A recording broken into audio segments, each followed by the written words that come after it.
अस्सलाम वालेकुम, क्या हाल है।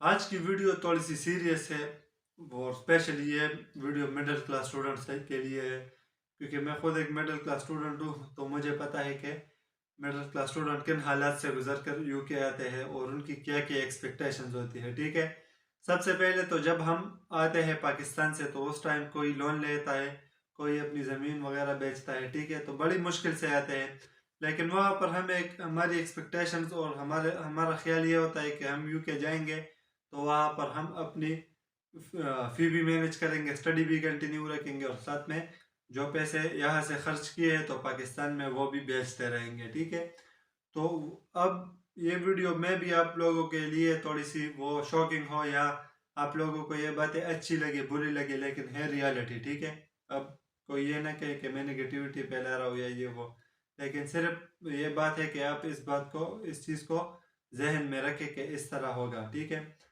सबसे पहले तो जब हम वहाँ से यूनिवर्सिटी चूज़ करते हैं तो अक्सर कंसल्टेंट जो है वो अपने अपने फ़ायदे के लिए हमें महंगी से महंगी यूनिवर्सिटी में एडमिशन दिला देता है। ठीक है, अब अगर आप उसको कहो कि मुझे 10,000 पाउंड वाली फ़ी वाली यूनिवर्सिटी में भेज दो, तो वो कुछ ना कुछ बहाना बना कर आपको कहेगा कि आपकी इस वाली यूनिवर्सिटी में एडमिशन ही नहीं हो रहा, वो आपको एडमिशन दे ही नहीं रहे।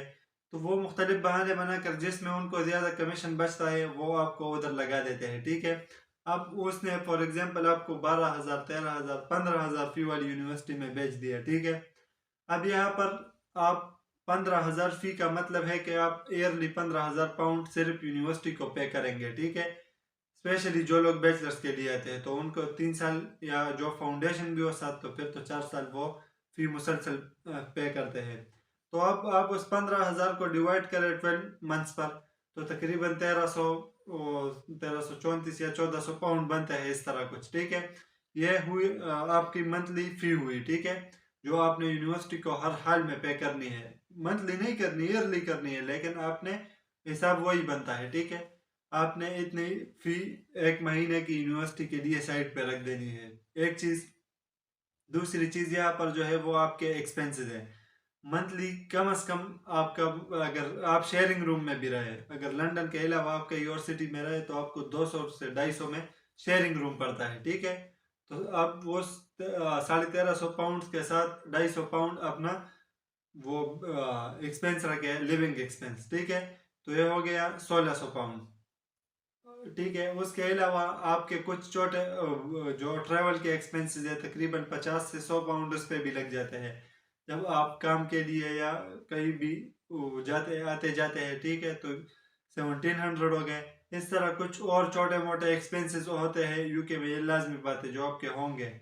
आप खाना खाएंगे, आप कुछ ना कुछ तो करेंगे जो जिसके एक्सपेंसेस, तो आपके सब कुछ मिला के 2000 पाउंड तक पहुंच जाता है। ठीक है, अब आप इतने कमाते हैं कि आप पीछे भी भेजे और ये 2000 पाउंड भी यहाँ पर मतलब बर्दाश्त कर सके, तो जो कि मैं आपको क्लियरली क्लियरली बताता हूँ कि ये बहुत ज़्यादा मुश्किल है, बहुत ज़्यादा। सबसे पहले तो जब आप स्टार्ट में आते हैं तो आपको आपका खर्चा है फॉर एग्जांपल 2000 पाउंड टोटल। ठीक है, फी और एक्सपेंस, लिविंग एक्सपेंस और सब कुछ मिला के। ठीक है, और आप कमा रहे हैं 1000 1200 800 900 या जितने भी कमा रहे हैं। ठीक है, तो अगर तो आप फिर सोचे कि आप लॉस में चल रहे हैं। ठीक है, 2000 आपको कमाने चाहिए, आप कमा रहे हैं 1200 1000, क्योंकि जब तक आप सिक्योरिटी और वो चीज़ें नहीं करते उसमें टाइम लगता है, तो तब तक तो आप अच्छे नहीं कमा रहे, तो वो आप लॉस में चल रहे हैं। फिर जब आप सिक्योरिटी वगैरह करते हैं या जो, तो उससे आप अपनी फ़ी और सब कुछ निकालना स्टार्ट कर देते हैं,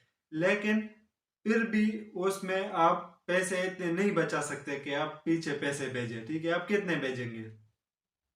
आप 1 लाख रुपया अगर आप भेजना चाहते हैं तो तकरीबन वो बनता है 400 पाउंड। ठीक है, 400 पाउंड अगर आपसे एक्स्ट्रा हो तो तभी आप लोग पीछे भेजेंगे। तो अगर आप इस एक्सपेक्टेशंस के साथ यहाँ पर आ रहे हैं कि हम यहाँ पर स्टडी भी कंटिन्यू रखेंगे, सब कुछ करेंगे और पीछे अच्छी खासी अमाउंट भी भेजेंगे, तो जो बात मैं आपसे टू बी हॉनेस्ट और very on a very serious note, कि आप ये बात जहन से निकाल लें। ठीक है, आप इस तरह नहीं कर सकते, बहुत ज़्यादा इंतहाई मुश्किल है।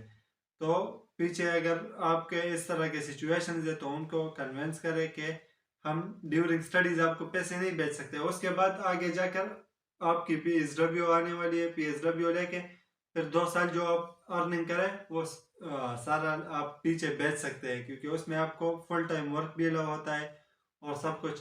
तो वो उस चीज़ में उसमें उसके बाद आप अगर तो आप आ रहे हैं कि चलो मैं इस तरह करता हूँ कि पहले मैं स्टडी करता हूँ, स्टडी के बाद PSW में मैं पैसे कमा के पीछे भेजूंगा, फिर सही है, फिर कोई मसला नहीं है। अक्सर लोग मुझे इस तरह बोलते हैं ना कि हम लोग सिर्फ अपनी स्टडी को वो करेंगे, बस सिर्फ अपनी फ़ी खुद निकालना चाहते हैं कि घर से ना मंगवाए।